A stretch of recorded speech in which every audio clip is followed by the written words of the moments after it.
Welcome back, everyone. My name is Jon Uhler. This is Journey to Healing. We are doing a deep dive into the subject of boundaries. On the previous program, before the break, we began looking at what is the purpose of boundaries?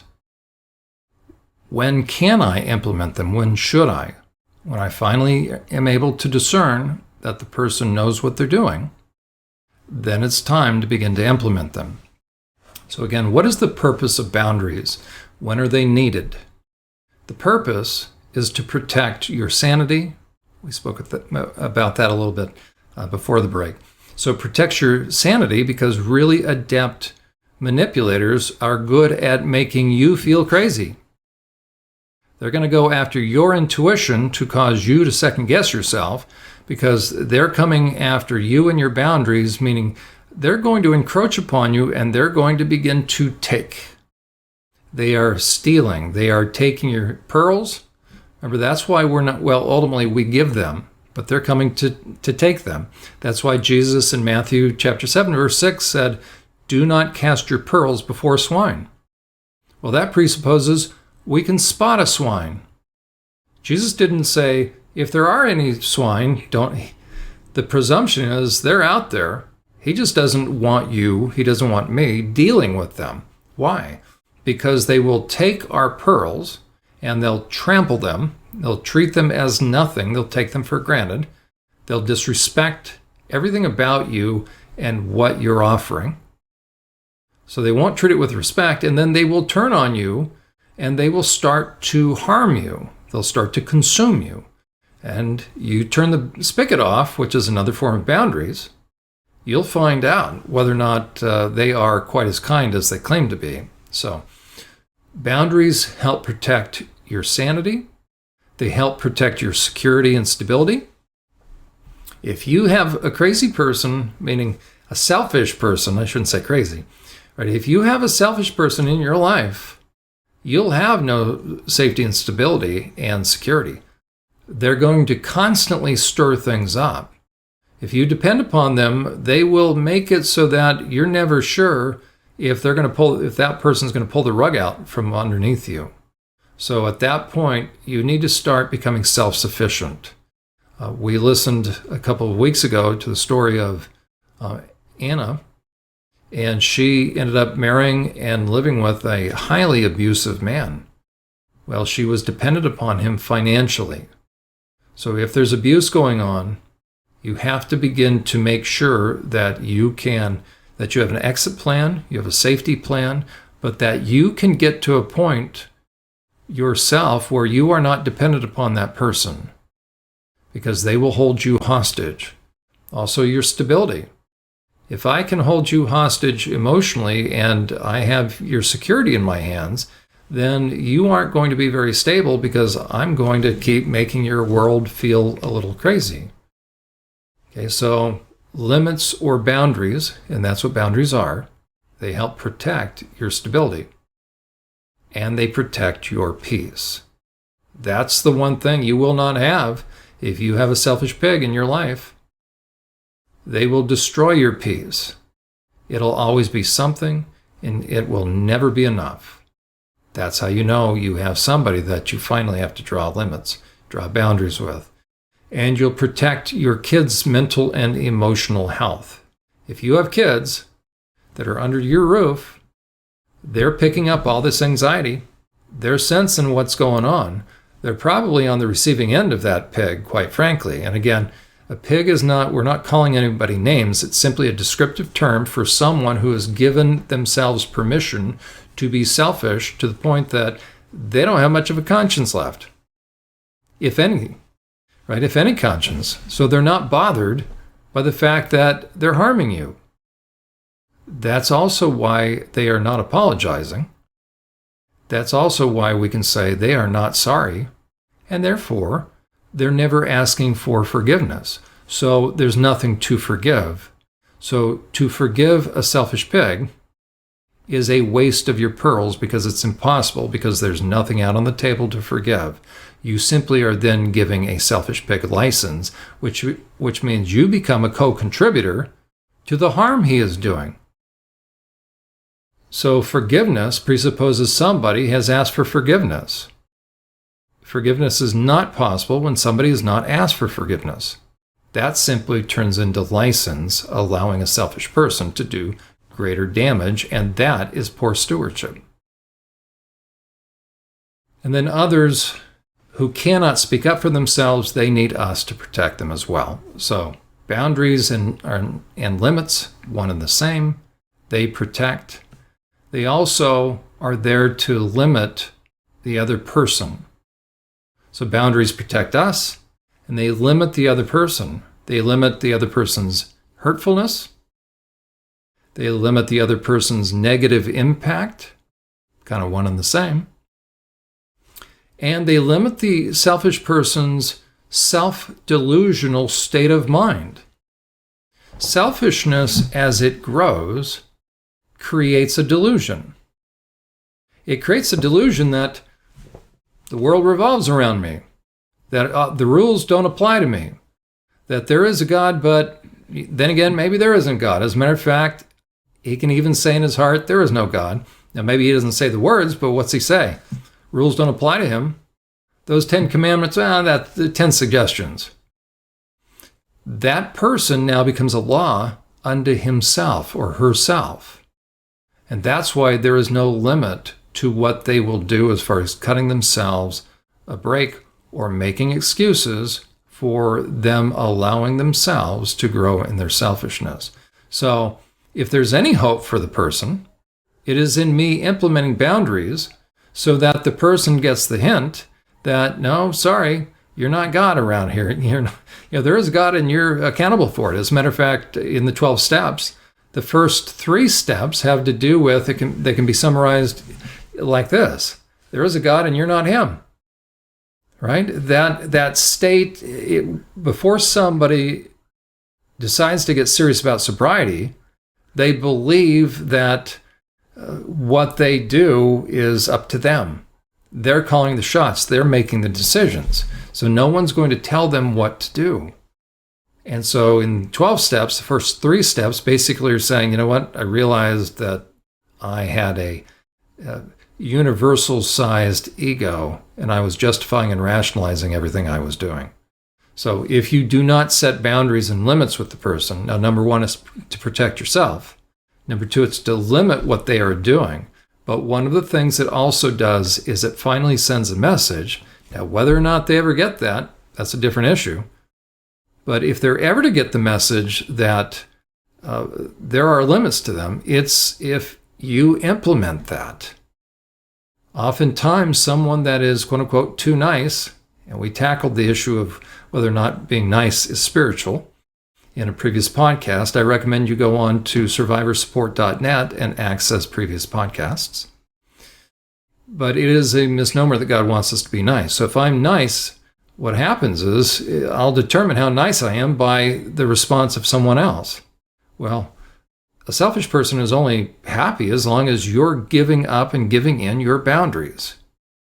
So the only way a selfish person is going to know that they're not right with God, that they have to deal with God, is what? When things start to not work out for them, when they start to get closer and closer and hopefully eventually hit bottom. But if you keep enabling, if you keep making it okay, they're never going to hit bottom. So they're never going to deal with, ultimately, the God they need to deal with. When is it time for boundaries? So we know now that boundaries have a purpose, but how do I know? We've looked at this a little bit in the past from different angles, but now we're coming straight forward. So how do I know? Because I do know this from last program, as we talked about, the thing that will keep me, there's a number of things that will keep me from implementing boundaries. The number 1 thing is fear. But once I become sure, once I become settled in the fact that, okay, the person meets the criteria for boundaries, they're not going to change, I'm ready to make a change, then when is the right time?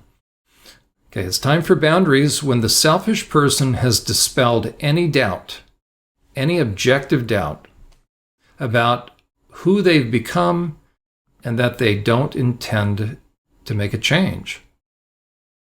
Meaning when it's clear, And how do you know? Because it presupposes you've already been speaking the truth. You've already been discussing the issue. And they keep crossing all these smaller boundaries. So we're moving towards implementing really, really firm boundaries. So if you haven't been speaking up by now, the question is why?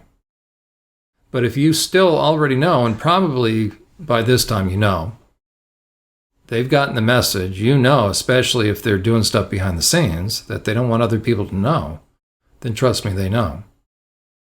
So as you become sure, beyond a shadow of a doubt, that they really are a selfish pig, and that they don't intend to change themselves, and they don't intend to allow anybody else to make a change, then you know it's time.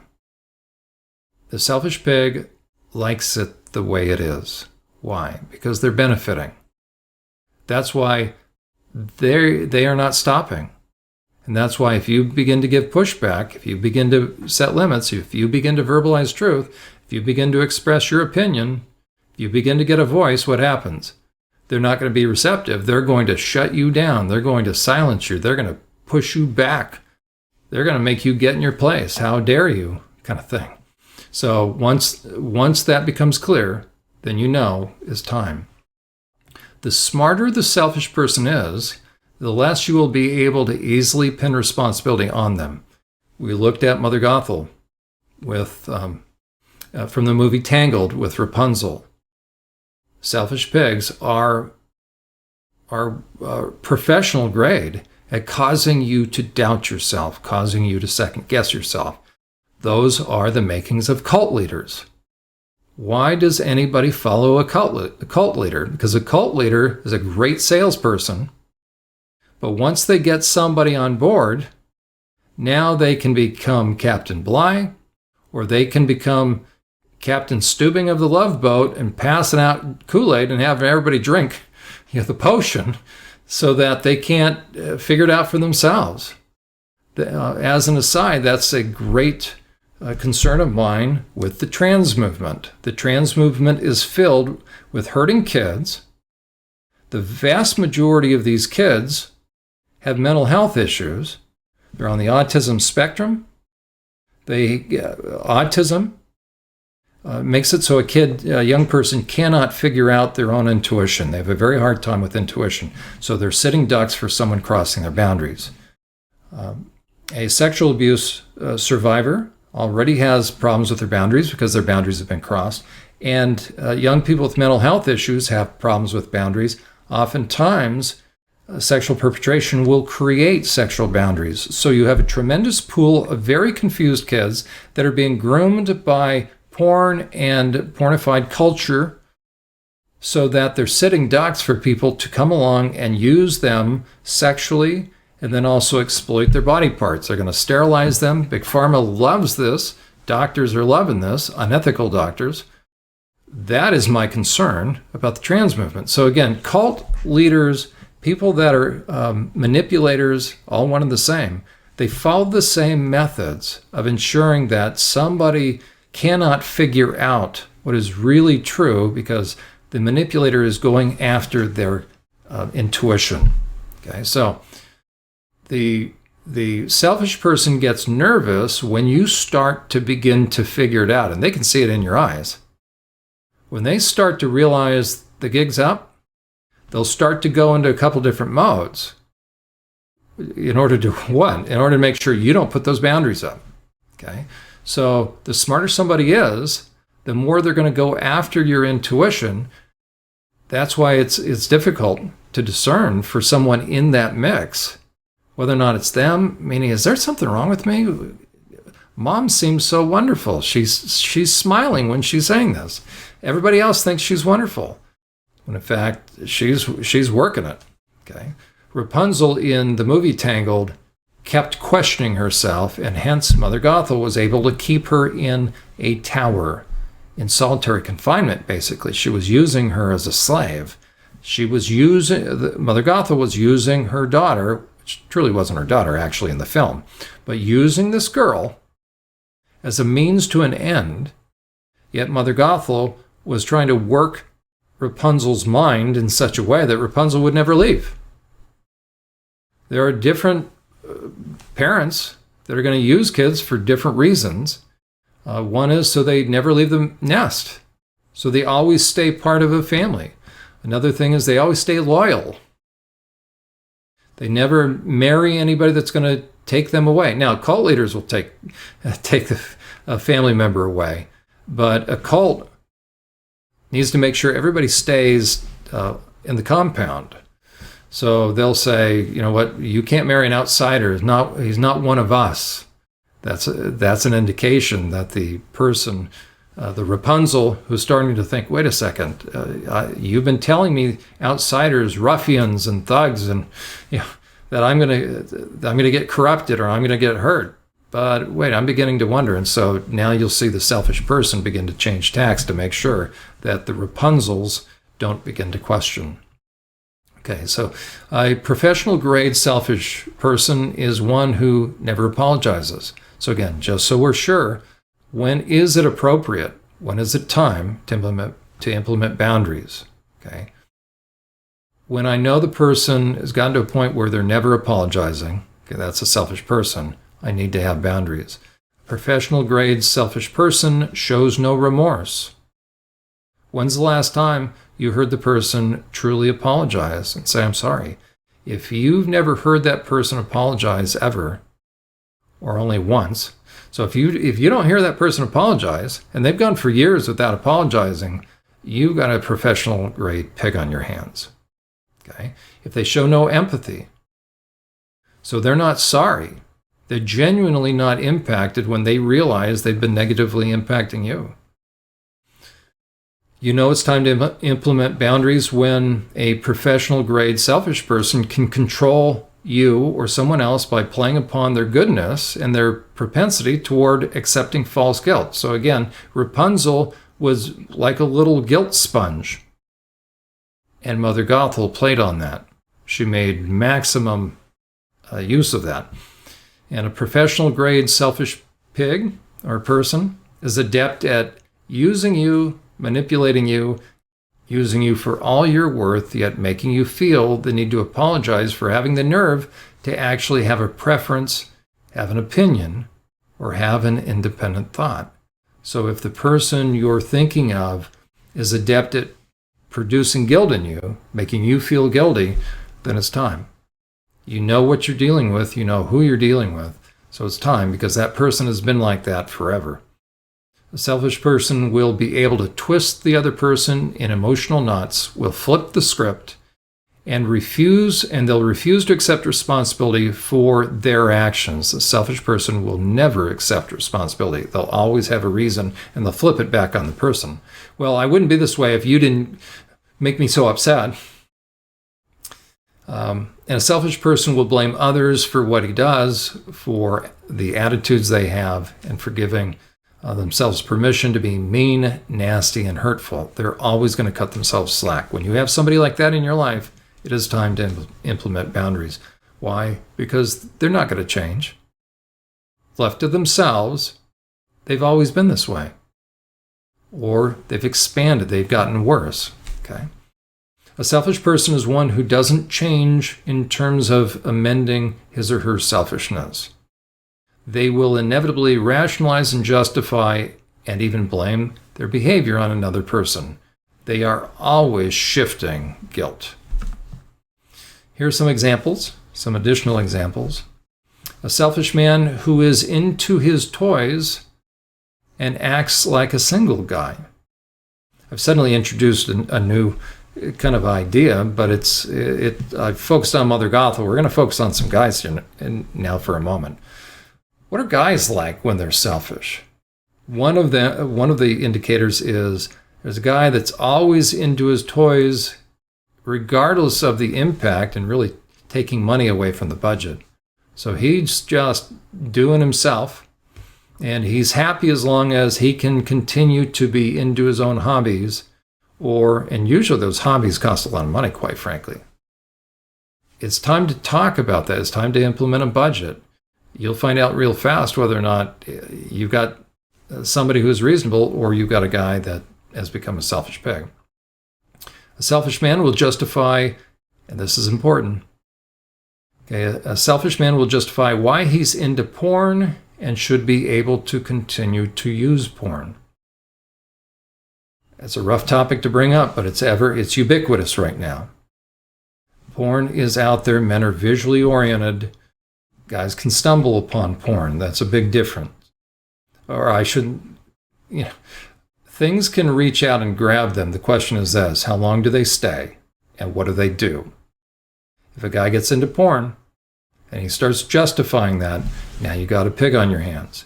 If a man gets into porn and he's remorseful and he's ashamed of it, then he's someone that actually needs grace because he's being hard on himself. If he's not hard on himself, meaning if he's not getting down on himself, then he's not sorry.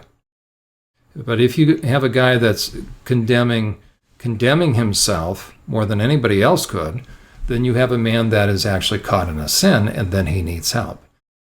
But the question is, what is he going to do with that? That man should be aggressive in getting involved in a 12-step group, some sort of group, and counseling to find out what the heck's going on. And he's going to take whatever steps are necessary, including a key logger, a program. He's going to immediately start getting accountability. He's going to take very aggressive steps to making sure this thing doesn't grab hold of him. Okay, if you don't see that, then you're probably not dealing with a guy, quote unquote, caught in a sin. This is becoming it's giving evidence he's a selfish pig. Okay, we're going to go back to the issue of women for a moment. A selfish woman is a woman who believes that, here, we're going to get fan mail, but it's true. I've referenced this before. If mama ain't happy, ain't nobody happy. Sorry, I did a whiplash effect talking about guys, but equal opportunity. Okay, if there's a woman that feels like she can control the home, and she's going to make everybody pay if she ain't happy, we're talking a selfish pig. And if you don't like that, then it's time to stop. It's time to get everybody together in the family, and you need to repent. You need to humble yourself, and you need to let everybody know that it doesn't matter if mama ain't happy anymore. Okay, now, does that mean mama has to be miserable? No, because that's what we're talking about. This is where boundaries come in. Okay, but if mama ain't happy, ready? It doesn't matter. If daddy ain't happy, it doesn't matter. The issue is not happiness. The issue is holiness, meaning doing the right thing with the right attitude. So if someone can control a home with their moods, they are a selfish pig. If you don't like that term, talk to Jesus about that. Okay, Matthew chapter 7, verse 6. Okay, a selfish person will use manipulation, pressure. They will passively avoid being held accountable, and they will also withhold approval as a means of control. They are masters at utilizing guilt. A selfish person, and again, this is for the purpose of being clear, when is it time? Okay, so it's time when you have a selfish person on your hands that is not changing. The person is not changing. Okay, so a selfish person will create a living environment that ends up being on edge, walking on eggshells, where it's always something and it's never enough. If you have somebody in your life like that, they've been like that for a while, haven't they? And it's time to make a change. And if not now, when? How long do you think they're going to continue to be like this?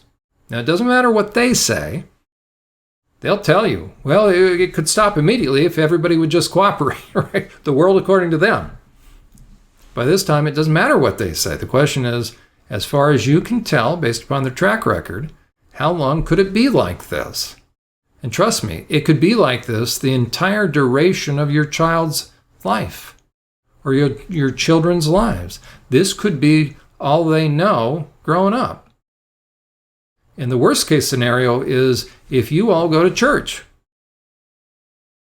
because they will then have this ultimate split going on where at church they see a wonderful mom or dad, whoever that selfish person is, that, is charismatic. People might even come up to them. Your mother, your father, they're just wonderful. And the kids are thinking, well, let's trade places. You don't know what they're like. That is the surest way to make sure a young person, when they reach the age of majority, age 18, when they leave your home, that's the quickest way to make sure they're not going to go to church. Why? Because they've seen too much hypocrisy. A selfish person will lay claim to the remote control and the special chair. Now I've gone to meddling, haven't I? But if you lay claim to the remote control, the channel changer, what's that about? So if somebody always does, now do you separate over that one issue? No, these are all indicators though. Okay, but it is interesting. A selfish pig, when they watch TV, it's going to be their program. Nobody better interrupt their program. Okay, a selfish person will keep a reasonable person on the hook as long as they can and will play upon the other person's emotions to create a sense of guilt and shame in order to hold the other person emotionally hostage. Since perfect love casts out all fear, a relationship where someone is afraid to be honest and is not a real relationship and likely indicates that the other person is not receptive and thus they don't care, meaning they're a selfish pig. So if you feel like you have to walk on eggshells, you do not have a loving environment. It is time to make a change. It is time to begin to speak truth. A selfish person is best understood and discerned by their actions and their degree of hurtfulness that comes out of their mouth. It is their actions that you must assess, not their words, that string you along, such as when they give you a crumb of love or of hope for you to hang on to. You do not have a budding relationship. You simply have someone who's playing charades and stringing you along for their own advantage. These are working definitions of a pig. If any of this is resonating, it is time to implement boundaries. You have enough information. The question is, if not now, when? If you have kids in the home, they are being impacted, and they are probably being impacted for life. On behalf of them, you need to be strong, and you need to risk and trust the Lord with the outcome. We will pick it up at this point next time as we continue to look at when do we implement boundaries, and we will then look at how do we actually go about implementing them on the next edition of Journey to Healing. You've been listening to Journey to Healing, sponsored by SurvivorSupport.net. We trust you've been helped by the information our host, Jon Uhler, has shared. To donate to this ministry, schedule a personal consultation with Jon, or to arrange a professional training for your church or organization with Jon, simply visit our website. On behalf of Survivor Support, we look forward to hearing from you and to have you join us next time on Journey to Healing.